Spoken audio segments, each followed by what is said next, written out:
I had made up my mind to leave him for good. That afternoon, when my boyfriend came to pick me up after work, the passenger seat was already taken by one of his female coworkers. He said she got carsick and was on her period, and since we were all women, he hoped I could understand. I nodded and said okay. Then, later that very same day, I gave him a breakup so harsh it felt like pushing him off a cliff, a kind of fall he would never forget for the rest of his life. Just because of that? My best friend Hannah stared at me with wide eyes after hearing everything, practically crushing her coffee cup. It was obvious she didn't believe that I had so decisively broken up with Jason, the man I'd loved for 4 years, the man I had already reached the stage of discussing marriage with. I calmly replied, yes. Just because of that. In everyone else's eyes, Jason was a senior manager at a foreign company, earning a 7-figure annual salary, with no bad habits and a perfectly polished appearance, completely worthy of me. In a relationship like ours, I should have been clinging to him. Yet now, just because he let a female coworker sit in the front seat, I decided to break up. 5 hours earlier, Jason had come to pick me up like always. Out of habit, I reached for the passenger door, but instead saw a young woman I didn't recognize. She gave me an awkward smile, timidly called me sister-in-law, and tugged the suit jacket around her shoulders tighter. It was Jason's jacket. Jason sat in the driver's seat and explained for her. Emily gets carsick and feels awful. I'm dropping her off first since it's on the way. Today, you sit in the back. He said it like it was the most natural thing in the world, his tone so composed it almost made me believe this was normal. I nearly answered, okay. Maybe we had been together too long enough for him to forget that I had a very severe form of mental cleanliness OCD. As I noticed the growing impatience in Jason's eyes, I simply nodded, said fine, turned around and walked away without getting into the car. After that, I texted him to break up, returned straight to our condo to pack my things, and took along the Shiba Inu we were raising together. While packing, I really wished I could be like the heroine in a romance novel, heartbroken, yet able to fit her entire life into one rolling suitcase. But that wasn't possible. Given the situation, I probably needed 2 small moving trucks. While I was still packing, Jason rushed back. His forehead was covered in sweat, and he sounded out of breath, his eyes full of annoyance and confusion. What the hell are you making a scene for? The way he said the word scene made it sound like everything instantly became my fault. But who was really the one making a scene? What are you mad about? Just because Emily sat in the front? She's on her period, she gets carsick. You're all women. You can't be a little understanding, Jason shouted, then snatched the suitcase from my hands and threw it aside. The sudden movement scared my little dog. I looked at him coldly and quietly stepped back. His aggression made a faint fear rise inside me. So just because of this one thing, you still insist on breaking up? I kept all my important belongings in my handbag. I wrapped my arms around my dog and covered its ears so it wouldn't hear the filthy argument between adults. Jason's expression froze. He knew I never used the word break up as a joke, but he still tried to put all the blame on me. We're about to get married. Can't you calm down? I immediately shot back. We're not married yet, are we? His face flushed red in agitation as he moved toward me, about to grab me. I stepped back quickly and said first, calm down for one night.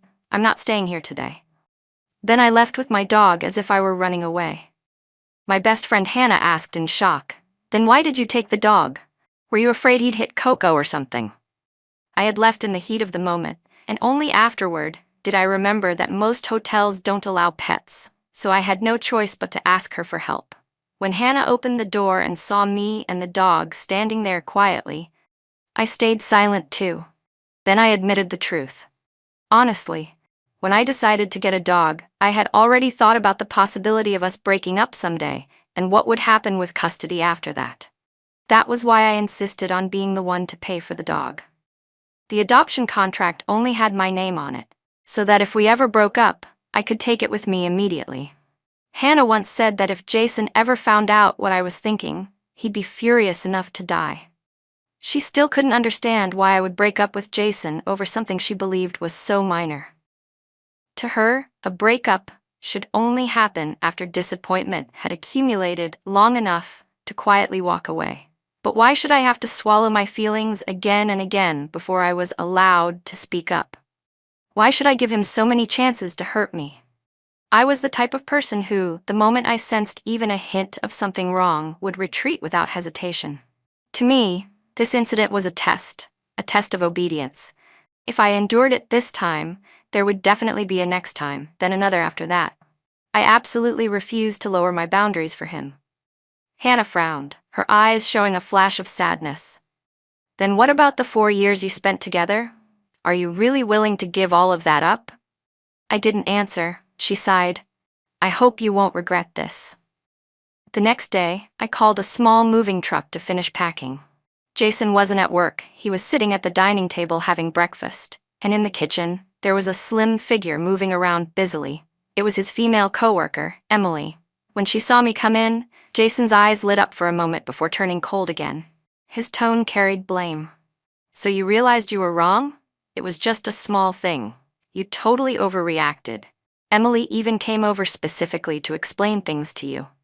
In the kitchen, Emily was wearing my apron as she carried out a bowl of porridge. Her long hair fell over one shoulder, and she moved with the ease of someone who belonged in the house, like she was the hostess. She even gave me a soft, gentle smile. I'm so sorry, Lily. I made you misunderstand. My period came yesterday and I felt really uncomfortable, so Jason drove me home. Please don't be mad at him because of that. Since I've just finished making breakfast, why don't you sit down and eat a little? Then she casually ladled another bowl of porridge for Jason, and in doing so, revealed a reddened burn mark on her wrist. Jason frowned. How are you this careless? Emily smiled and shook her head. It's fine, it doesn't hurt anymore. Jason took her hand and blew on the burn carefully. It's this red. There's no way it doesn't hurt. Lily, go get the burn ointment. Emily's cheeks flushed pink. Watching this scene, I was so angry I almost laughed.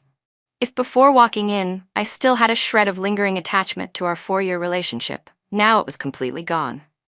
What, did you break your hands? Can't you get it yourself? I walked past the two of them and went straight to the bedroom to pack the rest of my things. Anything I didn't take, I told the junk collector to haul away. Under Jason's dark, stormy expression, I erased every trace of myself from that place. Lily Chen, have you thought this through? He demanded. You're almost 30. If you break up with me, you're never going to find anyone with better conditions. It's still not too late. Put your stuff down, and I'll pretend nothing happened. I cut him off. Are you sure you want to keep talking? My eyes shifted to Emily, who was biting her lip so hard she was almost bleeding. Say one more word and your coworker is going to cry. Jason froze, then hurried to explain, frustrated. I told you already, she's just a coworker. Why do you have to cling to this and refuse to let it go? I scoffed. Well, I certainly wouldn't let a coworker sit in the front seat, or take off my jacket to put it on him, or come into his house and wear my apron to cook him breakfast. Once I finished packing, I came back to the living room. Jason stood blocking the doorway. His eyebrows were lowered, and the rims of his eyes were slightly red. Thanks to his refined features, he didn't look completely vicious. Back then, his face was a big part of why I chose to be with him. I held back the faint disappointment in my chest and waved him off. That's it. Let's not see each other again. He clenched his teeth, his expression twisting. Lily Chen, don't you dare regret this. Later, Jason posted a status on his WeChat moments. In my past life, I must have committed arson and murder. That's why in this life, I ended up loving someone who runs from problems. Someone commented asking what happened. He replied, got dumped like falling into a bottomless pit. It was Hannah who told me about it. Because I had already deleted every form of contact with Jason and all of his friends, Hannah was the one who told me about his WeChat post. I told her that Jason had actually brought his female coworker home, and the moment she heard that, she immediately changed her attitude and spent the whole night cursing him. Is he insane? And now he's blaming you for being avoidant? Why doesn't he just say outright that he brought a female coworker to your house? Just wait, I'm going to expose that scumbag right now. As she spoke, Hannah's fingers flew furiously across her keyboard. Sure enough, not long after she left her comment, Jason deleted the post. She was still fuming, wanting to argue with him more, but I stopped her. It's fine. Even without Emily, Jason and I were never going to make it to the end anyway. The difference between our backgrounds was enormous. His parents were high-ranking government officials. He was an only child. My parents, meanwhile, were farmers with no pensions who practiced domestic violence and favored sons over daughters. I had an older sister and a younger brother. After middle school, my parents planned to send me to work in a factory. It was only because my grades were good enough to be in the city's top 10, that my high school teachers insisted on keeping me in school. It wasn't until college that I finally escaped that suffocating family. Even though Jason never said it out loud, I could always feel his faint sense of superiority. When we went out to eat and I packed up untouched food, he thought I was stingy. When I shopped and compared prices to choose the best option, he said it wasn't necessary. In all his many imagined futures, the scenario was always the same. After getting married, I would quit my job, settle down, get pregnant, and become a full-time housewife. But I had my own career. Even if my position wasn't high, I had earned it by beating out thousands of other applicants. Why should I give up my current life because of him? Why should I turn myself into someone who revolved entirely around her husband and children? I could still remember the humiliation I felt the first time I met Jason's parents. The way they looked at me was no different from haggling over a cabbage at the market. We had never been willing to yield to each other. In the end, Emily was only one of the triggers that pushed us to break up. To cheer me up, Hannah took me to a bar for a drink. We had barely sat down when a guy, maybe around 20, came over to ask for my WeChat. After he left, Hannah kept watching him and muttered, "Honestly, he's pretty cute, looks like a boy band trainee." He seemed like a college student, and when he spoke, a pair of small canine teeth showed when he smiled, making him look even younger and more innocent. "I don't want to date anyone for now," I told her. "Then why'd you give him your WeChat?" Hannah teased. "They were just playing a dare game. One look and you can tell whether someone's doing it seriously or because they lost a challenge." I signaled for her to look at a nearby table, where a group of guys around his age were starting another round of their game. Sure enough, after I left, he messaged me, saying he only asked for my WeChat because he lost a dare. I didn't respond. I deleted his contact right away. On the 7th day after the breakup, an image appeared on Jason's Moments. It was the silhouette of Emily. Hannah laughed as she told me, "Only you can see this." I asked a few of his buddies, none of them saw anything. "He obviously posted it for you. Do you think he's planning to go all dramatic, burn the house down to get the girl kind of thing?" The photo was only half of an arm resting on the passenger seat, with no caption. At the same time, I received a friend request from Jason. The note said, "I want to see the dog." I hit ignore. Shortly after that, he sent another request. "The dog belongs to both of us. Even if we broke up, you can't stop me from seeing it." I was so glad that when I bought the dog, I kept the adoption contract and the payment receipt. I sent them to him as proof. I could clearly see that I had hit his sore spot. "So you already planned to break up with me beforehand, didn't you, Lily Chen? You're good. You betray me first and still blame me for it. Answer the phone. Let's talk properly. Unblock me from your blacklist." I frowned and clicked my tongue softly. So annoying. The next time I ran into that boy, it was again at the bar. It seemed he was a regular there. He was with a group of friends, wearing a denim jacket and casually lighting a cigarette. When he lifted his head, he met my eyes perfectly. I looked away calmly and focused on the singer performing on stage, though I could still feel him watching me from the corner of my vision. He and I didn't belong to the same world. That ordinary-looking denim jacket he was wearing cost more than $4,000, and the lighter in his hand was a DuPont. Of course, I didn't recognize any of those luxury items. It was Hannah sitting beside me, whose eyes sparkled as she muttered under her breath. She casually snapped a selfie and posted it on her story. "Another rich kid," she mumbled. "To people like them, this world is just a different place entirely." I thought the same. After a while, another boy came over to ask for my WeChat. His ears were red and he looked shy. It was another round of that truth or dare game. I let it slide, but before leaving the bar, I blocked him. As I walked past the table where those boys were sitting, I clearly heard one of them scoff, "Didn't you lose the dare? So what if she deleted you?" Why look so depressed about it? Outside the bar, Hannah was called away by another friend, so I stood alone, waiting for my ride. Not long after, a black Rolls-Royce Cullinan stopped in front of me. Recognizing the familiar car, I instinctively frowned and turned away to leave. But the person inside immediately stepped out and rushed toward me. "Lily, let's talk properly." It was Jason, who I hadn't seen in days. He grabbed my arm tightly so I couldn't leave. I struggled hard to shake him off. "I don't have a habit of chatting with my ex. If you don't let go, I'll call the police." He only tightened his grip, as if afraid I'd run. His handsome brows drew together. His eyes filled with unwillingness. He opened the car door like he wanted to shove me inside. "Just get in. I'll take you home." "Why do you even know I'm here? Are you following me?" I asked coldly. Jason pressed his lips together, guilt flashing across his face. "I saw it on Hannah's story," he muttered. I gritted my teeth. "That girl posts everything everywhere." "Fine, then at least let me see Coco. Just let me visit him for a bit," Jason pleaded. I was weaker than he was and was about to be forced into the car when suddenly another hand grabbed Jason's wrist and yanked me backward. "It's the 21st century. Who the hell still kidnaps women on the street?" A lazy voice rang out right in front of me. It was the same boy who had first asked for my WeChat, Ryan. Jason snapped, "Who are you? Get out of the way. This is between me and my girlfriend." His face turned cold with irritation. "Girlfriend? What girlfriend? Can't you see she doesn't want to go?" Ryan's back shielded me completely, unexpectedly giving me a sense of security. At that moment, Jason's bodyguards rushed over, their expressions dark.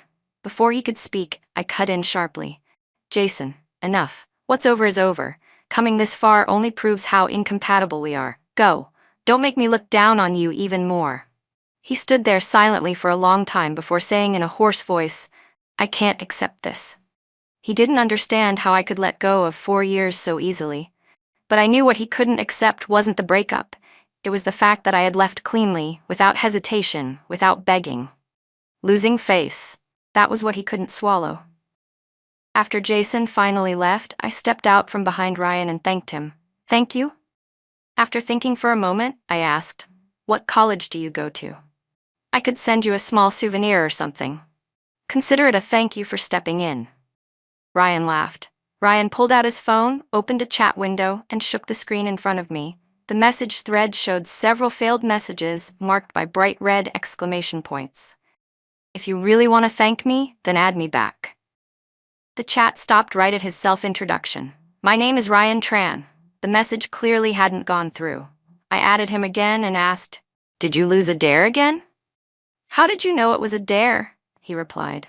I could practically imagine the way his eyes curved when he smiled, bright lips, perfect teeth, laid back and lazy, yet with a hint of warmth behind it. Smart guess. But this time, no, it wasn't. From time to time, Ryan would take the initiative to chat with me, subtly trying to find out what type of guys I liked. Whenever Jason came up, every word Ryan used dripped with disdain. "People show their true character after a breakup. Looks like your ex didn't have much of one. Don't ever go back to him. If you do, I'll run you over with my forklift. Is he still bothering you these days? Want me to handle it?" He really seemed to have a lot of free time. One day, he sent, "Got bumped during basketball today. But don't worry, I'm still straight," accompanied by an obnoxiously smug sticker. I was bored at work and sent him a thumbs-up emoji. "Does it hurt?" He replied instantly. If I say it hurts, will you come visit me?" I hesitated for a long time before answering, "No, I'm still at work." He went quiet. After I finished processing some documents, I saw several unread messages from him. When I opened them, I almost spit out the coffee I was drinking. Ryan was wearing a black t-shirt, the hem lifted halfway to reveal sharply defined abs. On the lower right side of his abdomen was a faint red mark. If he hadn't pointed at it with his finger on purpose, I might not have noticed it at all. Beneath the photo, he wrote seriously, "It really hurts." My emotions were complicated. After a while, he added, "It'll probably heal in a bit." The photo was definitely too much. I didn't know what Ryan's intentions were, so I didn't reply. When Hannah heard about it, she slapped her thigh dramatically. "That kid is totally flirting with you. Damn, he's bold."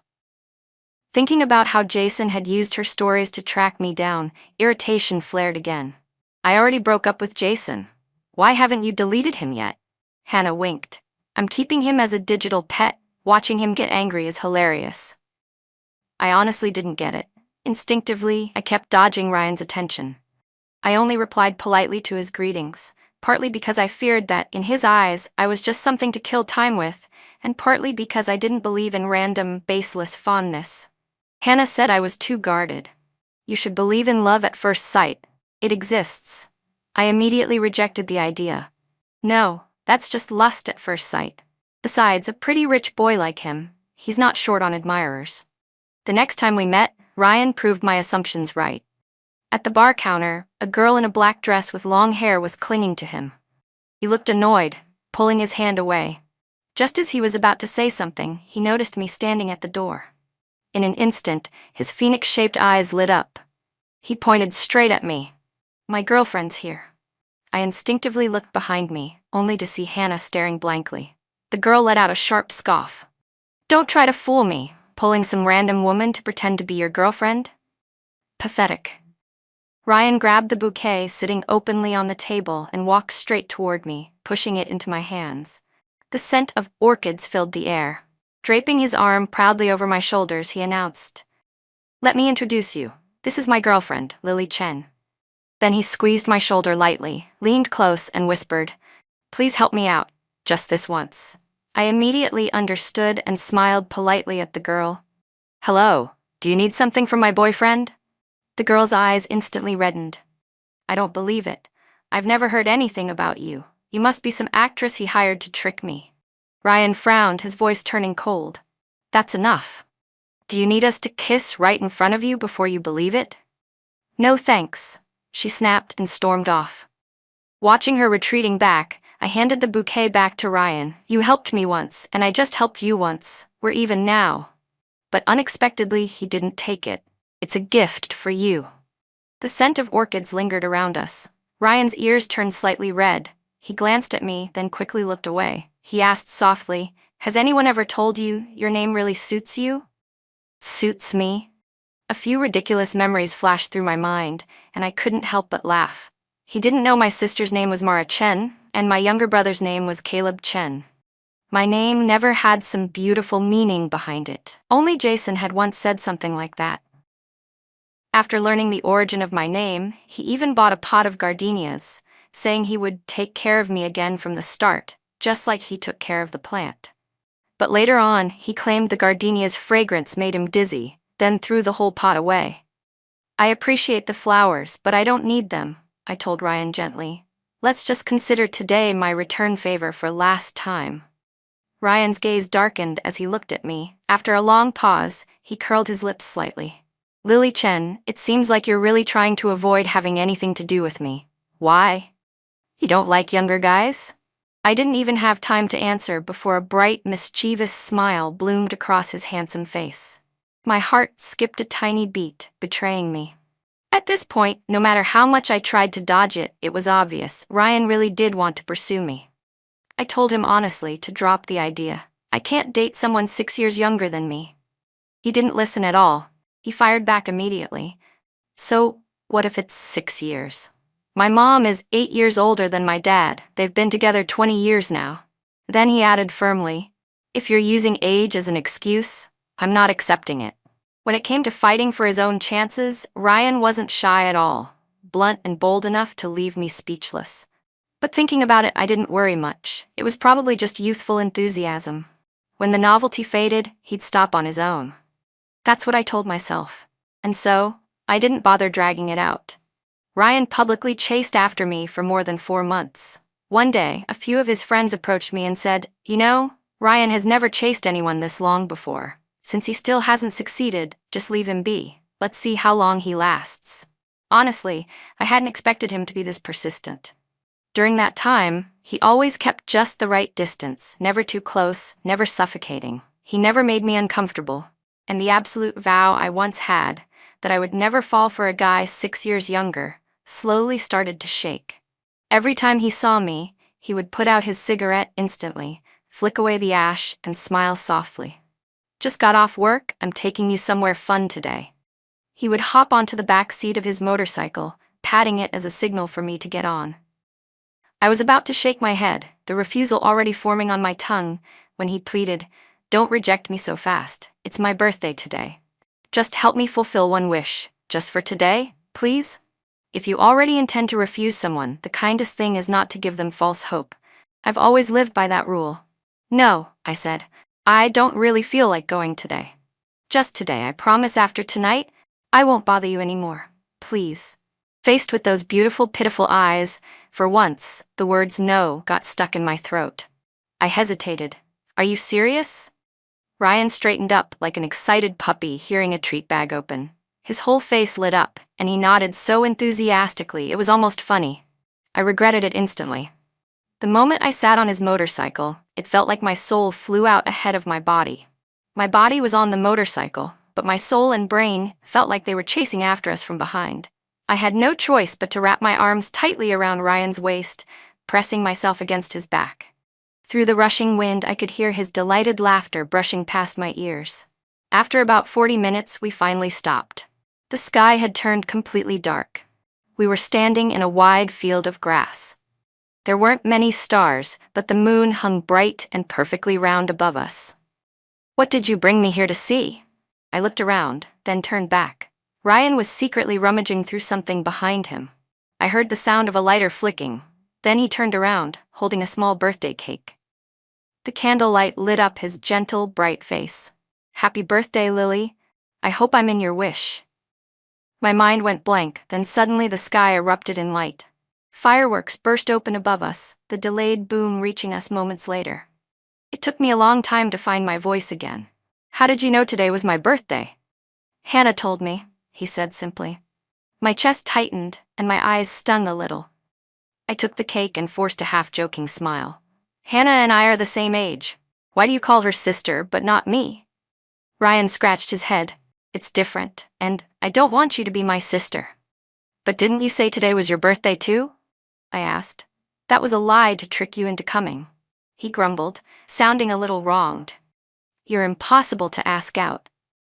Then, as if suddenly remembering something, he reached inside his jacket and pulled out a slightly wilted bouquet of gardenias, offering it to me with exaggerated seriousness. I could only laugh and cry at the same time. "Don't give me gardenias again. I don't like them." I had always been sickly as a child. A neighbor once gifted my parents a pot of gardenias. They didn't know how to care for it, and within a week, the plant had withered. My father got angry and cursed the flower for being weak, saying I was the same, born with bad luck. Right at that moment, the neighborhood registrar came by. I didn't even have a name yet, so they just casually called me Lily. So every time someone mentioned my name, all I felt was irony. When I finished speaking, Ryan frowned heavily, his eyes filling with sorrow. I hadn't expected someone who grew up loved and cherished to understand anything about this. I just needed someone to talk to. But suddenly he pulled me into a hug, holding me tight. His voice was steady and firm against my ear. "You're good. The flower is good. Lily Chen, you deserve to be loved always." Fireworks continued exploding brilliantly above us. I tilted my head up and smiled, my first time genuinely responding to him. "Thank you. My wish is that we'll both become better versions of ourselves." Ryan whispered, "I was really in your wish?"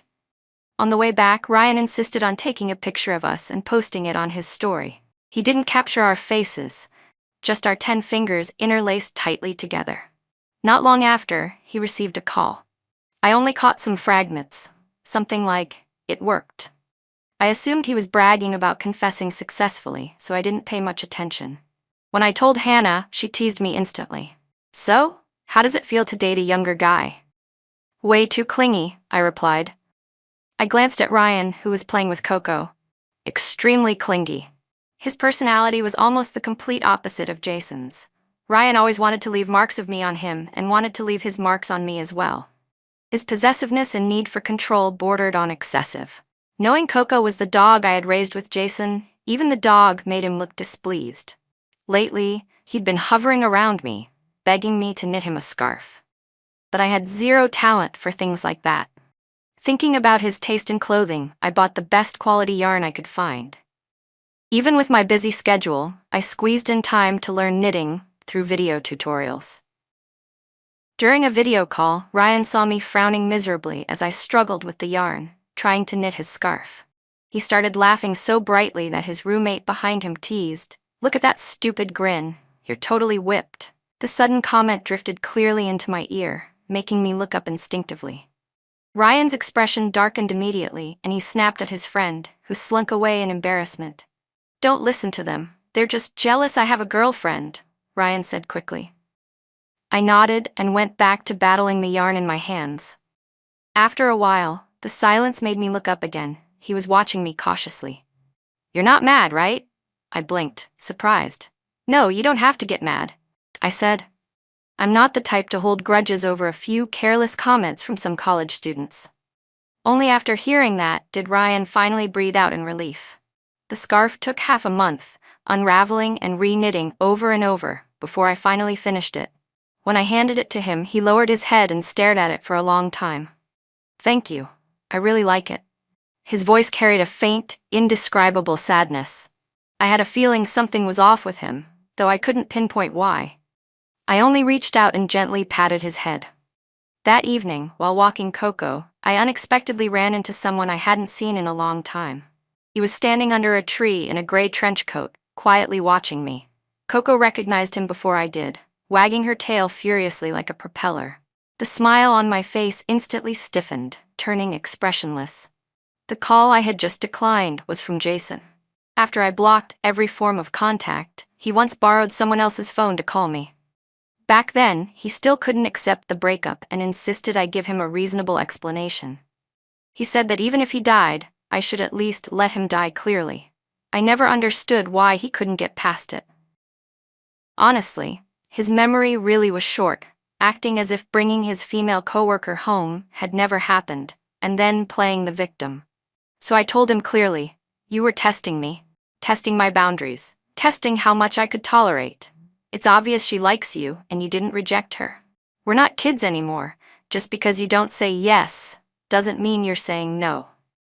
To someone who likes you, your silence is an opportunity. Today, you told me to give up the passenger seat for her. Tomorrow, you could tell me to give up my husband for her. If I agreed this time, can you guarantee it wouldn't happen again? I'm just refusing to give you the chance to hurt me." "What exactly are you upset about?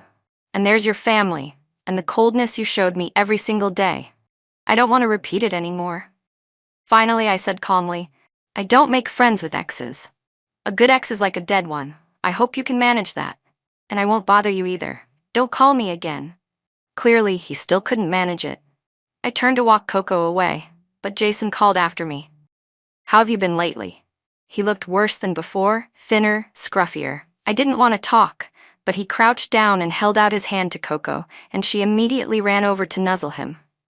"Are you seeing that kid now?" he asked, stroking Coco as he looked up at me, eyes filled with lingering attachment. I turned my head away. "What does that have to do with you? Don't push me away like that.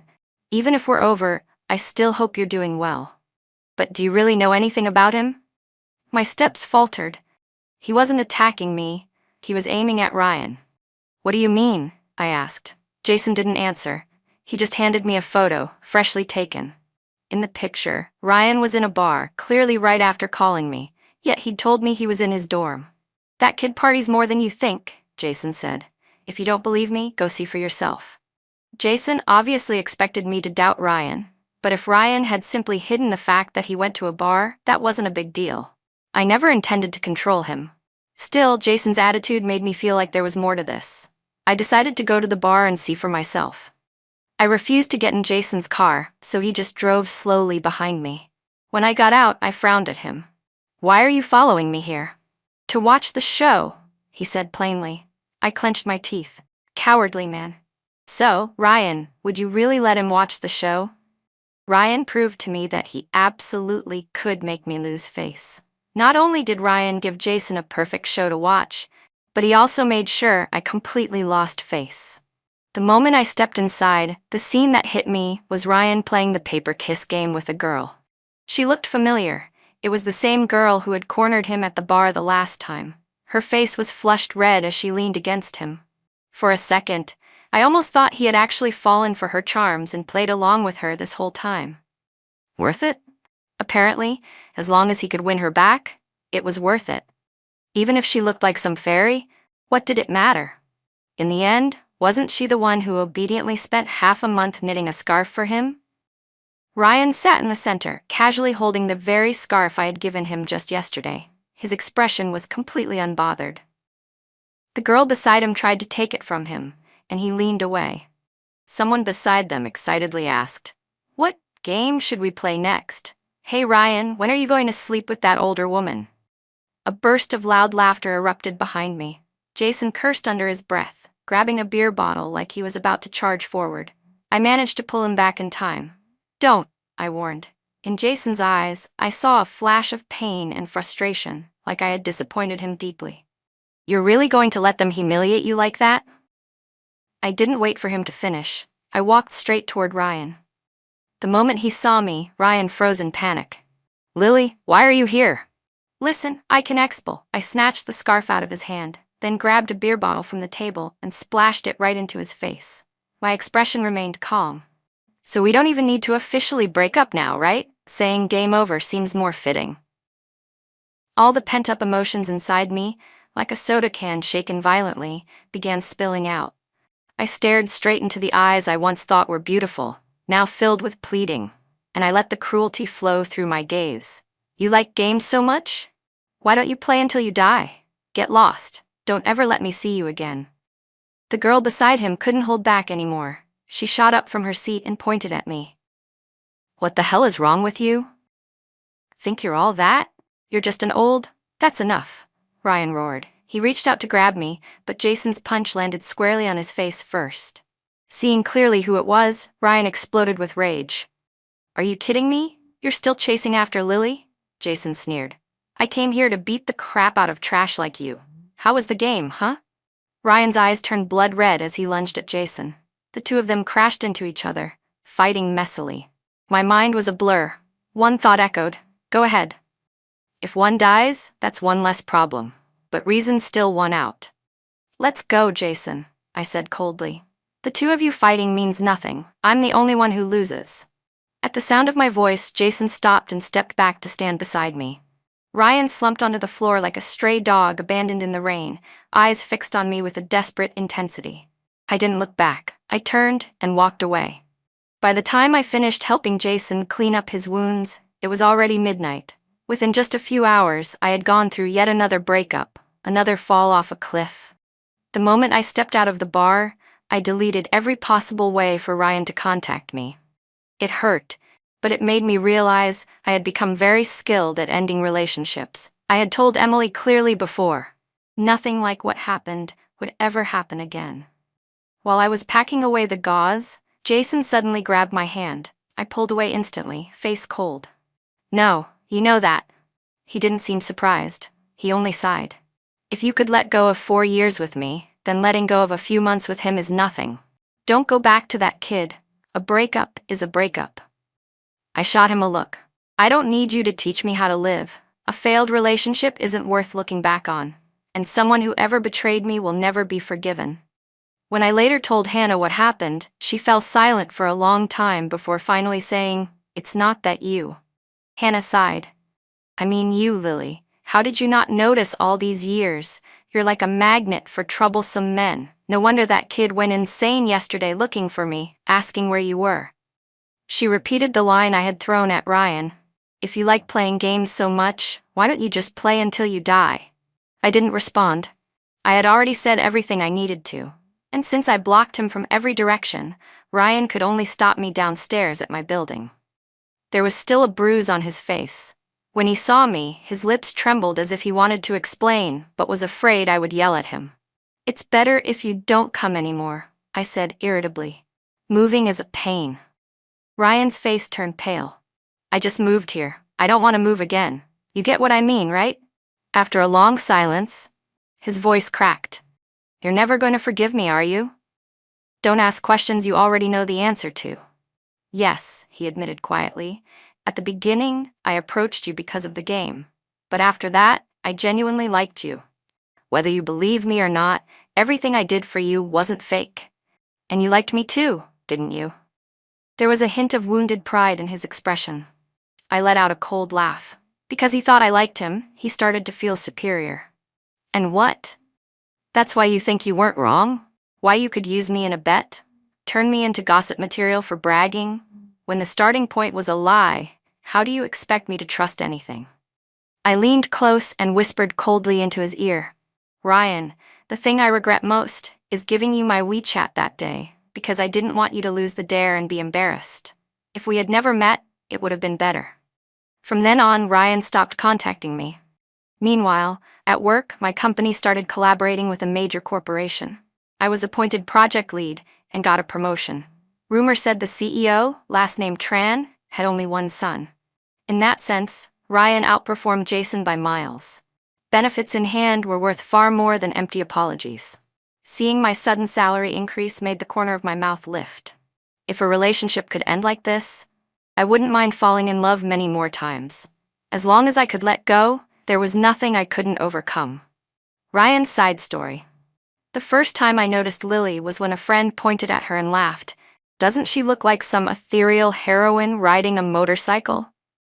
I looked over. She was a long-haired girl in a white pinafore dress, gentle features, calm temperament. She sat quietly, shaking her handbag, her aura clean and serene, completely mismatched with the loud bar lights. As usual, my friends dragged me into a truth or dare game. My dare was to get the contact of a stranger of the opposite sex. I don't know what I was thinking. I chose her. As expected, she didn't refuse. In 20 years of my life, almost no one had ever rejected me.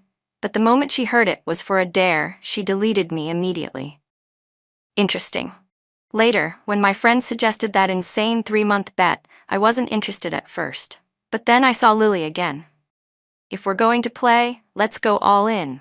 I bet I can get her in 3 months. That was why I helped her at the bar door and deliberately dropped suggestive lines.